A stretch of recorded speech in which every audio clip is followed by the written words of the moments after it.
and let us all do we can to build a better future. So, now everyone, I'm going to run back the clocks. Daniel, you remember in 2016 this thing called Russiagate? Is that one of those really fashionable furry gates you would put over your the walkway into the front of your house? Nope. Oh, that's not No. See, I want to bring up two different little situations. First, I want to give a shout out to Aaron Mate, who found this little gem from October 31st of 2016. Where, yes, it's a little tweet from everyone's favorite Democrat, who, mind you, her and her husband gave Trump the thumbs up to run in 2016. Like, they encouraged him to do it. This is a little thing from Hillary Clinton. And Aaron, first, I want to read Aaron Mate's tweet. Any update on this? And apparently Hillary Clinton tweeted out on this.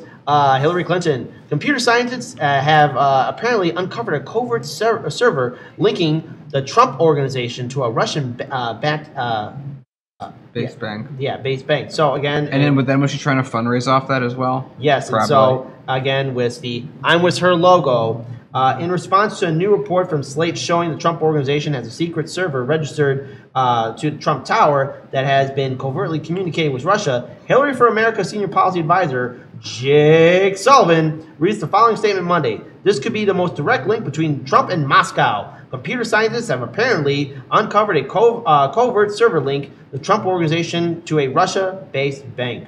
So again... Yeah, what happened? Nothing.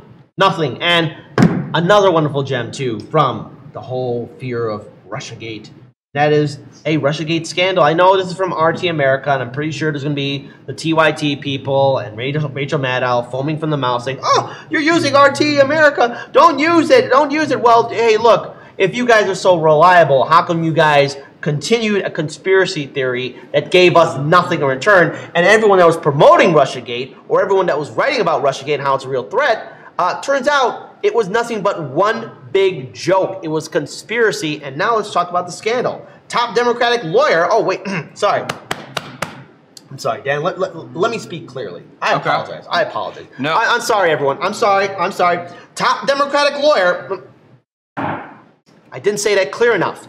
Top Democrat lawyer charged for lying to the FBI about Clinton ties to feed them fake Trump-Russia lead. Special counsel John Durham has charged a partner at Perkins Cole, a law firm representing the Democrats in Hillary Clinton's 2016 campaign for allegedly lying to the FBI in the Trump-Russia probe. Michael Sussman was charged with making a false statement to the FBI, falsely telling counselor James A. Baker that he was not acting on behalf of a client, even though he represented an unnamed tech executive, an internet company, and Hillary Clinton's presidential campaign. Suspicious. In the September 19th, 2016 meeting, Sussman presented Baker with claims that the Trump organization had been using a server of a Russian Alpha Bank as a secret communication channel. According to the indictment, the executive was conducting opposition research on Trump, while Sussman was coordinating with the Clinton campaign in presenting that information to the FBI and the media. Wow! While many U.S. media outlets pointed to the Alpha Bank claims as proof of Trump's collusion with the Kremlin, the FBI found that the email server in question was run by an advertising agency that sent out promotional emails for Trump's hotels, among other things. Special counsel Robert Mueller ignored it in his sweeping probe entirely. So that means, remember that Mueller report? Everyone's waiting for the Mueller report. Where's the Mueller report? Oh, the Mueller report's going to drop. Oh, Mueller found this. Mueller ignored it. Mueller didn't use it because he knew it was BS. Continuing on. Sussman represented the Democratic National Committee. Oh, sorry. Let me say that again. I stuttered. I'm really stuttering here. I'm sorry, Daniel. Everyone, I'm sorry. You know, I think it's my fault. Let me clear that again one more time. Sussman represented the Democratic National Committee in matters relating to the alleged 2016 hack of its computers and documents, which Clinton and the DNC have blamed on Russia, but could never prove. It's like Daniel stole my lunch, even though my lunch bag is still in the refrigerator. Okay, open up the refrigerator. And I go, kid, is this your lunch? Yes, it is, but you stole it. But you stole it. It's in your hands. Yeah. Right there. But no, I have your lunch. The indictment was rumored back in August in the Wall Street Journal, while the New York Times cited people familiar with the matter to brilliantly frame it on Thursday using quotes from Sussman's attorneys and the lawyer for the unnamed tech executive. Sussman committed no crime, his attorneys, Sean Berkowitz and Michael Bosworth, told the paper, adding that any prosecution would be baseless, unprecedented, and an unwarranted deviation from the apolitical and principled way in which the Department of Justice is supposed to do its work. Oh my goodness, are you telling me that he didn't do anything wrong? He didn't lie? He's not guilty. That's wow. good to know. Stephen Tyler, a lawyer for the person who fed Sussman the claims about the Alpha Bank, said that his client sought legal advice from Sussman, who had advised him on unrelated matters in the past, but did not know his law firm had a relationship with the Clinton campaign and was simply doing the right thing. Perkins' call is not named in the indictment and is referred only as Law Firm 1. Another partner at the Washington, D.C. firm, Mark Illes, was general counsel to Clinton's 2016 campaign. He was also reportedly served as a conduct to funnel DNC funds to the former British spy Christopher Steele, author of the infamous dossier alleging Trump's ties to Russia and body behavior in Moscow. The FBI also paid Steele and used the dossier to pretext to obtain warrants to spy on Trump, first as a candidate, then as president, via his aide, Carter Page. The dossier's claims were never substantiated, and it later emerged that Steele's sources basically fabricated the whole thing in exchange for cash. What? They didn't follow his integrity? Oh my goodness. So Durham was assigned in May 2019 by then Attorney General William Barr to investigate Crossfire Hurricane, the FBI's 2016 probe of Trump. He was made special counsel in December of 2020 to ensure his probe would continue after Democrats took over the White House. While the FBI's original probe and subsequent special counsel investigation headed by Robert Mueller delivered nothing on Trump, again, let me repeat that again. While the FBI's original probe and subsequent special counsel investigation headed by Robert Mueller delivered nothing on Trump, I hope I was very clear on that one. I just love repeating because I remember all of it. He got too a hold of the echo bug. They saw a number of his campaign aides and associates jailed for or ruined by legal fees, such as National Security Advisor Michael Flynn, political operative Roger Stone, and junior aide George Papadopoulos. I hope I said his name right. Maybe not. Whatever. Papadopoulos. Former campaign manager Paul Manafort was in prison for tax fraud over his lobbying in Ukraine. Meanwhile, the only other indictment that came out from Durham's probe was against low-level FBI lawyer Kevin Clinsmith, who altered evidence in order to secure a FISA warrant to spy on Page. He pleaded guilty to a lesser charge of making a false statement and was sentenced in January to a year of prohibition and 400 hours of community service. His license to practice law in Washington, D.C. was quietly reinstated earlier this month. So as you can see, Aaron Mate's tweet, if we could pull up Aaron Mate's tweet again, all that stuff from that article that I just read. Any update on this? Here's the real update. When we have real journalists like Aaron Mate, the people at the Gray Zone, and other independent media outlets speaking truth to power, know this, that they were right on how ridiculous Russiagate was.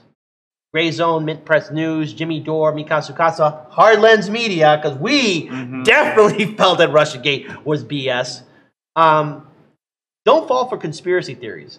You want to know what really caused the Democrats to lose 2016? They committed election fraud. And Bernie Sanders' silent, obedient consent to the Clinton and the DNC from the Clinton campaign and DNC establishment to basically do election fraud to deny him the nomination. It was the Democrats that did this. It was the Democrats that promoted conspiracy theory for their failures. It was corporate media that continued on a conspiracy. See, the thing is, I wonder if YouTube or Twitter or Facebook or Instagram will start really holding these corporate media channels accountable for how they peddled a conspiracy theory. There was no evidence. Russiagate was a lie. It was a waste of time. And so when you hear vote blue no matter who people saying, oh, Trump is tied with Russia, Trump is tied with Russia, one thing I'm going to keep on saying, and here's my echo, proof, proof, proof. Where's the proof? Where's the proof? Proof, proof, proof. Do you have the proof? I don't see the proof. Give me the evidence. Show me the evidence. Where is it at? How come you can't show it? You only have words. If I was to say the sky is pink, okay, great. Kid, the sky is blue. Why are you saying it's pink? Are you colorblind? Are you high? What's going on? Because again, when we have the media doing this, when we have political leaders continuing on a conspiracy theory, what it does to journalism is that it ruins the credibility of real journalists out there who are actually trying to uncover corruption and abuses of power. Russiagate was a waste of time. But yet you had larger media outlets like TYT that were supposed to be independent that peddled Russiagate. Where's the evidence that Russiagate was a thing? Yeah, but because the lie is falling apart. And here's the thing, I just want before I hand over to you, Daniel. You could tell a good lie. You could tell a really constructed lie, but here's the thing that all lies have in common. They break apart.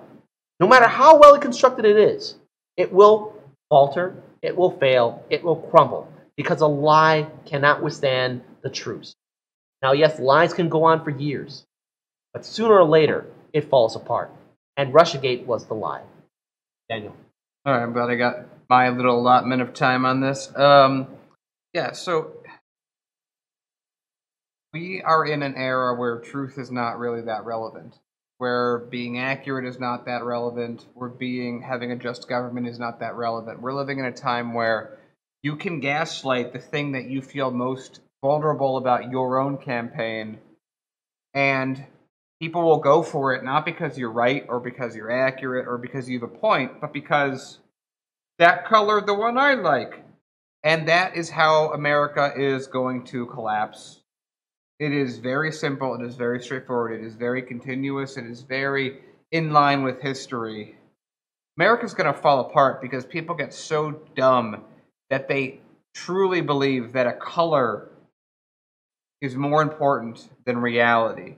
We've already seen it. We've already been dealing with it for a while. The factional infighting between the two parties is something you can find in 1,000 different places in the history books. It always ends the same way, with failure. And then someone has to come and dig out the rubble, dig out people, whatever it might be. But we are here, and we are suffering, and we are together because America is falling apart.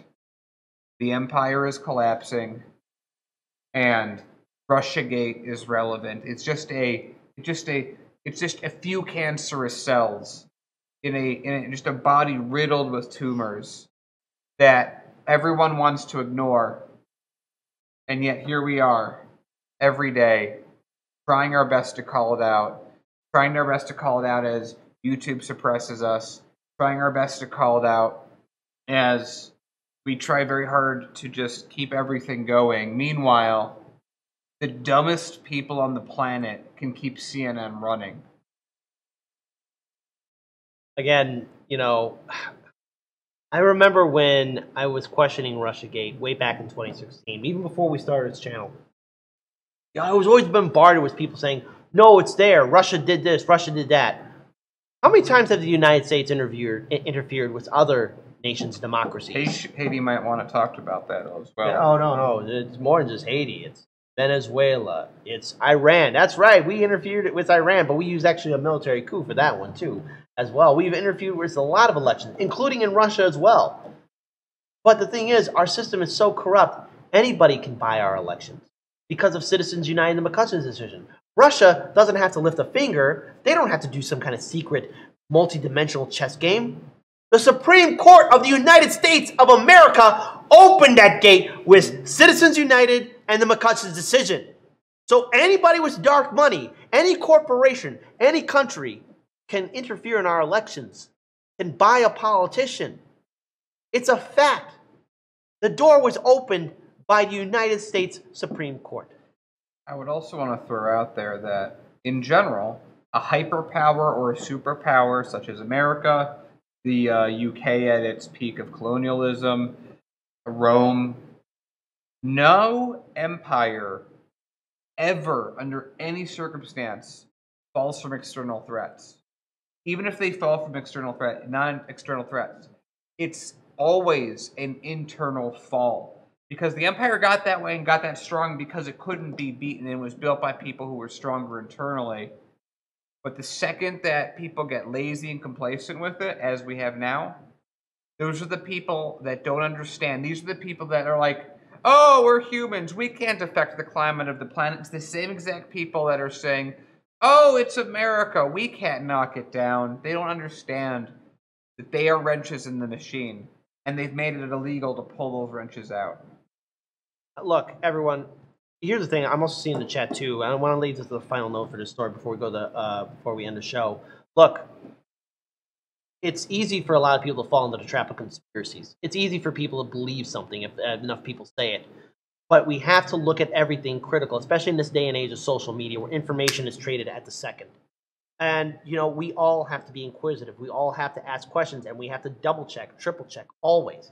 This day and age where information is at our disposal through our smartphones, through our computers, through our tablets. We got to be smarter than this. Russiagate should serve as that lesson, but sadly, you have people still believing that narrative and numerous other narratives as well. It's important for us to use facts and information. And here's the final fact again. Our democracy doesn't exist anymore. When you have, again, unlimited money interfering into elections, anybody can get into it. Not just Russia, but anybody. Anybody can buy a politician. That's a sad fact.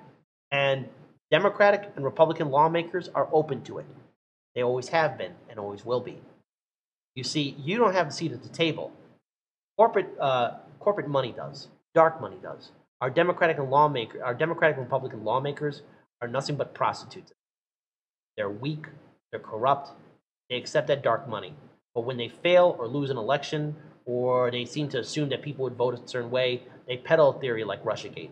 And what it does, it damages the media. The sad fact is we don't have media because we have corporate media, the same corporate media that's owned by the same people who own our politicians. We want to fight for that better future. We need real independent media and ending censorship. I want to thank all of you for joining us. Before we end the segment, do we have anything on Rockfin or Odyssey? I want to acknowledge our wonderful viewers who are supporting us on those two great platforms.